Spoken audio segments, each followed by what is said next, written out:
Hello students, I am Praveen Jangid और आज के इस वीडियो में बेटा हम स्ट्रेटजिक मैनेजमेंट के बारे में पढ़ेंगे। इस वीडियो में बेटा हम स्ट्रेटजिक मैनेजमेंट के बारे में मीनिंग, डेफिनेशन और फीचर्स के बारे में डिस्कस करेंगे।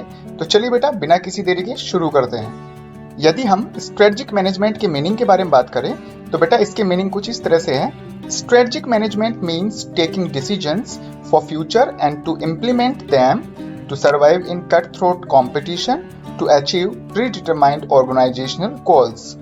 तो बेटा स्ट्रेटजिक मैनेजमेंट में क्या होता है कि जो डिसीजंस होते हैं ना वो फ्यूचर कंसर्न के लिए लिए जाते हैं। मतलब फ्यूचर में हमें क्या करना है, फ्यूचर में जो कंपटीशन है उसको कैसे सरवाइव करना है, उसको कैसे ओवरकम करना है और हमारे जो ऑर्गेनाइजेशनल गोल्स हैं उनको हम समय रहते हुए कैसे अचीव करें। तो इन सभी चीज़ों के बारे में जो फ्यूचर से रिलेटेड हैं उनके बारे में बेटा हम डिसीजंस लिया करते हैं और साथ साथ में डिसीजन लेकर उनको इम्प्लीमेंट भी करना होता है। स्ट्रेटजिक मैनेजमेंट को दूसरे शब्दों में हम यूं भी कह सकते हैं, strategic management is the process of स्वॉट analysis for defeating cut throat competition in the market. तो बेटा स्ट्रेटजिक मैनेजमेंट जो है वो स्वॉट को एनालिसिस करने का एक प्रोसेस है ताकि हम जो मार्केट में कट थ्रोट कॉम्पिटिशन चल रहा होता है ना, काफी तगड़ा लेवल का जो कंपटीशन चलता है उसको डिफीट करने के लिए, उसको हराने के लिए हमें स्वॉट का एनालिसिस करना पड़ता है। जहां पर बेटा स्वॉट का मतलब होता है S means strength, W means weakness, O means opportunities and T means threat. तो बेटा हमारे ऑर्गेनाइजेशन की स्ट्रेंथ, वीकनेस और मार्केट में क्या क्या अपॉर्चुनिटीज मिल रही हैं और मार्केट में हमें कंपटीशन के अंडर में कौन से थ्रेट्स का सामना करना पड़ सकता है। तो इन सभी चीज़ों के बारे में डिसीजंस लिए जाते हैं और बाद में उन डिसीजंस को इम्प्लीमेंट किया जाता है ताकि हम मार्केट में लॉन्ग टाइम तक सर्वाइव कर सकें और उसके बाद में प्रॉफिट अच्छा खासा कमा सकें और अपनी कंपनी लगातार ग्रोथ कर सके। तो कुल मिलाकर बेटा स्ट्रेटजिक मैनेजमेंट में बढ़ते हुए कंपटीशन को मात देने के लिए कुछ डिसीजंस लिए जाते हैं जो कि सारे डिसीजन बेटा फ्यूचर से संबंधित होते हैं और इसी चीज को हम क्या बोलते हैं, स्ट्रेटजिक मैनेजमेंट। बेटा स्ट्रेटजी जो है उस शब्द का इस्तेमाल ज्यादातर स्पोर्ट्स में लिया जाता है। जैसे क्रिकेट के गेम में होता है ना कि स्ट्रेटजी बना रहे हैं, रणनीति बना रहे हैं। तो इस तरह का जो शब्द है वो स्पोर्ट्स में ज्यादा यूज किया जाता है, लेकिन हम यहाँ पर मैनेजमेंट में भी इसको अप्लाई करते हैं। और क्यों अप्लाई करते हैं बेटा?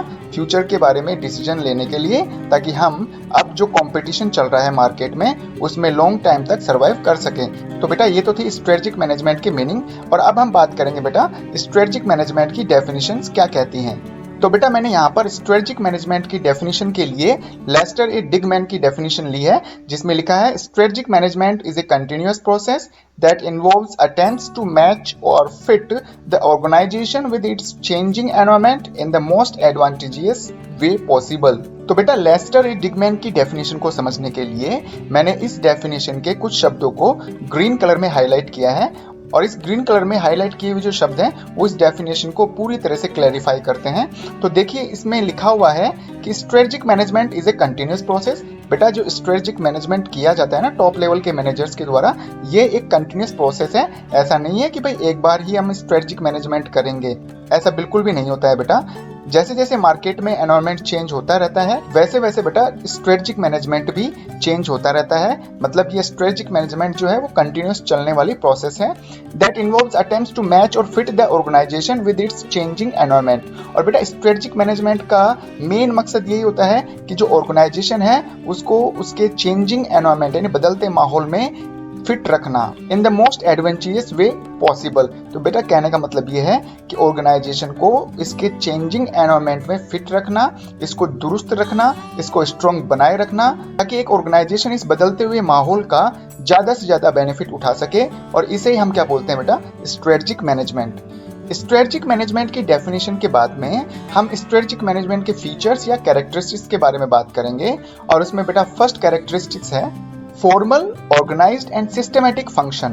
तो बेटा आपकी बुक में क्या था कि फॉर्मल, ऑर्गेनाइज्ड और सिस्टमैटिक जो फंक्शन है इसको 3 पॉइंट्स में डिवाइड कर रखा था, लेकिन मुझे ऐसा फील हुआ कि इन तीनों का मीनिंग सेम ही है। मतलब ये तीनों एक जैसी ही फीचर्स हैं, तो इनको एक हेडिंग में ही समझाना आपके लिए बेहतर होगा।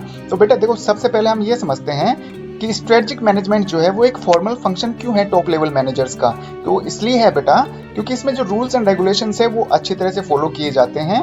सेकंड है एनालाइजिंग द एनवायरनमेंट, क्योंकि इसमें जो बदलता हुआ माहौल है उसका विश्लेषण किया जाता है, उसको ठीक ढंग से देखा जाता है। उसके बाद में बेटा प्लान्स वगैरह जो है वो फॉर्मुलेट किए जाते हैं, बनाए जाते हैं। प्लान्स को बनाने के साथ साथ में बेटा उन प्लान्स को इम्प्लीमेंट भी किया जाता है, मतलब लागू भी किया जाता है। और जो प्लान हमने बनाया है उस प्लान के अकॉर्डिंग काम हो रहा है या नहीं हो रहा है, इसके लिए बेटा हम कंट्रोलिंग सिस्टम को भी अप्लाई करते हैं। मतलब इसमें क्या होता है, बीच बीच समय में जाकर जो टॉप लेवल मैनेजर्स है अपने सबॉर्डिनेट्स और जो भी ऑर्गेनाइजेशन के मेंबर्स हैं उनके काम की जांच करते रहते हैं ताकि हम मार्केट में सस्टेनेबल डेवलपमेंट कर पाएं। अगर हम स्ट्रेटजिक मैनेजमेंट की सेकंड फीचर की बात करें तो वो है बेटा based on plans, because SM is totally depends on plans. Under strategic management, various plans are made and implemented. So we can say that SM is the process of making plans. तो बेटा कहने का मतलब ये है कि जो strategic management है ना वो totally depend किस पर है, plans पर। मतलब strategic management जब भी कोई top level के managers करेंगे तो उसमें उनका main जो काम होता है बेटा वो होता है प्लान्स बनाना फ्यूचर के लिए। और बेटा स्ट्रेटजिक मैनेजमेंट में क्या होता है, बहुत सारे प्लान बनाए जाते हैं, उनको इम्प्लीमेंट किया जाता है। और इस तरह से हम कह सकते हैं बेटा कि जो स्ट्रेटजिक मैनेजमेंट है ना वो प्लान बनाने की एक प्रोसेस है। ठीक इसी तरह से यदि हम थर्ड फीचर की बात करें तो बेटा वो है future oriented process. All the plans under strategic management are made for future, not for present और पास्ट। और बेटा स्ट्रेटजिक मैनेजमेंट में टॉप लेवल जितने भी प्लान बनाते हैं ना वो सारे के सारे प्लान बेटा प्रेजेंट या पास्ट से रिलेटेड नहीं होते हैं, वो सारे के सारे जो प्लान होते हैं वो फ्यूचर से रिलेटेड प्लान्स होते हैं। इसलिए बेटा स्ट्रेटजिक मैनेजमेंट को फ्यूचर ओरिएंटेड प्रोसेस भी कहा जाता है। फोर्थ फीचर है dynamic process. Objectives, policies and plans of organization are changed according to the changing environment under strategic management. तो बेटा देखो स्ट्रेटजिक मैनेजमेंट को डायनेमिक प्रोसेस क्यों कहा गया है? डायनेमिक प्रोसेस इसलिए कहा गया है बेटा कि जो स्ट्रेटजिक जो मैनेजमेंट है वो चेंजिंग एनवायरनमेंट यानी बदलते माहौल में जो ऑर्गेनाइजेशन के मेन जो ऑब्जेक्टिव्स थे, पॉलिसीज थे और प्लान्स थे उनको चेंज करने का एक प्रोसेस है। तो बेटा स्ट्रेटजिक मैनेजमेंट में क्या होता है, जो ऑर्गेनाइजेशन के पहले से ही सेट जो ऑब्जेक्टिव्स थे, पॉलिसीज थी और जो प्लान्स थे उनको बदलते माहौल के हिसाब से चेंज किया जाता है। मैंने आपको यहाँ पे एग्जाम्पल में लिखवाया है ऑब्जेक्टिव को ध्यान में रखते हुए कि यदि नो कंपटीशन, मतलब यदि कोई कंपटीशन नहीं है तो बेटा एक ऑर्गेनाइजेशन का ऑब्जेक्टिव क्या होता है, अर्निंग मोर प्रॉफिट, मतलब ज्यादा से ज्यादा प्रॉफिट कमाना। कस्टमर्स उसका क्या रेस्पॉन्स दे रहा है उस पर कोई परवाह नहीं करता। लेकिन बेटा यदि मान लीजिए अब कंपटीशन आ गया है तो बेटा फिर वहां पर ऑर्गेनाइजेशन का ऑब्जेक्टिव क्या बदल जाएगा, मेकिंग कस्टमर सेटिस्फाई। क्योंकि बेटा यहाँ पे अब ऑर्गेनाइजेशन प्रॉफिट पर ज्यादा जोर नहीं दे सकती, मतलब प्रॉफिट ही कमाने पर ज्यादा ध्यान नहीं देगी वो, क्योंकि अब बेटा कंपटीशन है, उसके जैसे ही जो बिजनेस है मार्केट में और भी हैं, तो उसे ज्यादा प्रॉफिट कमाना होगा। तो बेटा अब उसे कस्टमर्स को सेटिस्फाई भी करना होगा, उनकी नीड्स और उनकी डिमांड के अकॉर्डिंग ही उन्हें अपने प्रोडक्ट को सप्लाई करना होगा।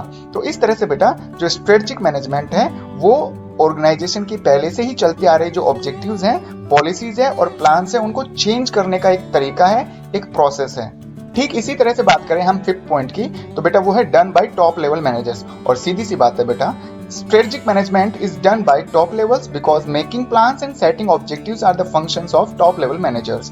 बेटा सीधी सी बात, आप एक चीज ध्यान रखना कि भाई strategic management में क्या किया जाता है, प्लान्स बनाए जाते हैं, ऑब्जेक्टिव्स को डिफाइन किया जाता है या ऑब्जेक्टिव्स बनाए जाते हैं। और प्लान बनाना, ऑब्जेक्टिव बनाना ये काम किसका होता है, टॉप लेवल का, मिडिल लेवल का या लोअर लेवल का? बिल्कुल बेटा टॉप लेवल के जो मैनेजर्स होते हैं उनका ही ये काम होता है। और इसके बारे में बेटा हमने डिटेल से लेवल ऑफ मैनेजर्स वाले टॉपिक में अच्छी तरह देखा था। तो इसीलिए बेटा ये कहते हैं कि जो स्ट्रेटजिक मैनेजमेंट है वो टॉप लेवल के मैनेजर्स के द्वारा किया जाता है। सिक्स्थ है मीन्स एंड एंड्स बोथ। बेटा ये थोड़ा सा टिपिकल पॉइंट है लेकिन आप इसको ध्यान से समझेंगे ना तो आपको ये समझ में आ जाएगा। तो बेटा यहाँ पर जो स्ट्रेटजिक मैनेजमेंट है उसको मीन्स भी कहा गया है और एंड्स भी कहा गया है। अब ये क्यों कहा गया है इसको ध्यान से समझिए। तो फर्स्ट में है SM is means. Strategic management is a means to achieve organisational goals. तो बेटा देखो मीन्स का हिंदी अर्थ क्या होता है, तरीका। तो बेटा जो स्ट्रेटजिक मैनेजमेंट है ना वो अपने ऑर्गेनाइजेशनल जो गोल्स होते हैं, प्रॉफिट कमाना, लॉन्ग टाइम तक सर्वाइव करना, अपनी गुडविल को मेंटेन करके रखना, तो ये जितने भी ऑर्गेनाइजेशनल जो गोल्स हैं उनको अचीव करने का एक मीन है, एक तरीका है। और यहाँ पर SM को एंड भी कहा गया है। SM का मतलब स्ट्रेटजिक मैनेजमेंट। तो स्ट्रेटजिक मैनेजमेंट इज एंड्स क्यों है? क्योंकि managers have to continuously review, control and evaluate the plans to get the best result. तो बेटा एंड्स का मतलब होता है परिणाम। तो बेटा स्ट्रेटेजिक मैनेजमेंट में क्या होता है कि मैनेजर्स लोग जो है ना वो लगातार जो भी अपने प्लान बनाए थे उन्होंने उनको रिव्यू करते रहते हैं, उन पर कंट्रोल करते रहते हैं, साथ साथ में प्लान्स को समय समय पर इवेल्युएट यानी जांच भी करते रहते हैं ताकि उन्हें अच्छा रिजल्ट मिले। इसीलिए बेटा जो स्ट्रेटेजिक मैनेजमेंट है उसको मीन्स एंड एंड्स दोनों का नाम दिया गया है। बेटा मैं इसको एक बार दोबारा से और समझा देता हूँ कि जो स्ट्रेटेजिक मैनेजमेंट है वो मीन्स क्यों है, क्योंकि बेटा ये एक ऐसा तरीका है जिसके द्वारा हम अपने ऑर्गेनाइजेशनल गोल्स को अचीव कर सकते हैं, इसलिए इसको मीन्स बोला है। अगर हम बात करें कि स्ट्रेटेजिक मैनेजमेंट एंड्स क्यों है, एंड्स का मतलब होता है परिणाम, परिणाम का मतलब होता है रिजल्ट को अचीव करना। ठीक है, तो बेटा बेस्ट रिजल्ट के लिए क्या करना पड़ता है? आपने प्लान तो बना दिया, लेकिन बेटा प्लान को बनाने के साथ साथ में समय समय पर इसको रिव्यू भी करना पड़ता है, प्लान को कंट्रोल भी करना पड़ता है, और प्लान के अकॉर्डिंग अगर कोई सबऑर्डिनेट अच्छी तरह से काम नहीं कर रहा है तो उसके जो एफर्ट्स हैं या उसको भी कंट्रोल करना पड़ता है, मतलब उसको समझाना पड़ता है। और समय समय पर बेटा प्लान्स को इवेल्युएट यानी उनकी जांच परख भी की जाती है ताकि ऑर्गेनाइजेशन को बेस्ट रिजल्ट अचीव हो। इसलिए स्ट्रेटेजिक मैनेजमेंट क्या है? मीन्स और एंड्स दोनों हैं। और बेटा इस वीडियो का लास्ट और 7th पॉइंट है directional planning. In strategic management top level managers not only make planning but also give direction to all the members of organization to achieve the predetermined goals। तो बेटा strategic management में क्या होता है? Planning तो बनाई जाती है, ठीक है भाई, प्लानिंग बनाना ही तो स्ट्रेटेजिक मैनेजमेंट है। स्ट्रेटेजिक मैनेजमेंट में टॉप लेवल मैनेजर क्या करते हैं? केवल और केवल प्लानिंग बनाते हैं और उसको इम्प्लीमेंट करते हैं। लेकिन बेटा स्ट्रेटेजिक मैनेजमेंट में केवल प्लानिंग से काम नहीं चलता है, प्लानिंग के साथ साथ में वो प्लानिंग डायरेक्शनल प्लानिंग होनी चाहिए। और डायरेक्शनल प्लानिंग का मतलब क्या होता है बेटा? यहाँ पर जो टॉप लेवल मैनेजर्स हैं वो ऑर्गेनाइजेशन में जितने मेंबर काम कर रहे हैं ना उनको समय समय पर डायरेक्शन भी देते हैं, यानी उनको तरीका भी बताते हैं कि प्लानिंग में जो सोचा गया काम था वो हमें कैसे करना है। और इसीलिए बेटा स्ट्रेटेजिक मैनेजमेंट में डायरेक्शनल प्लानिंग का बहुत अहम रोल होता है। तो उम्मीद करता हूँ बेटा आपको वीडियो में समझाई गई सभी चीजें आपको समझ में आई होंगी। यदि वीडियो पसंद आया तो बेटा लाइक करिए, अपने फ्रेंड्स में इसको शेयर करना न भूलिए, और आप चाहते हैं कि इसी तरह के वीडियोस के नोटिफिकेशंस आपके मोबाइल की स्क्रीन पर रेगुलर आते रहें तो बेटा इसके लिए आप मेरा चैनल सब्सक्राइब कर सकते हैं। Thank you.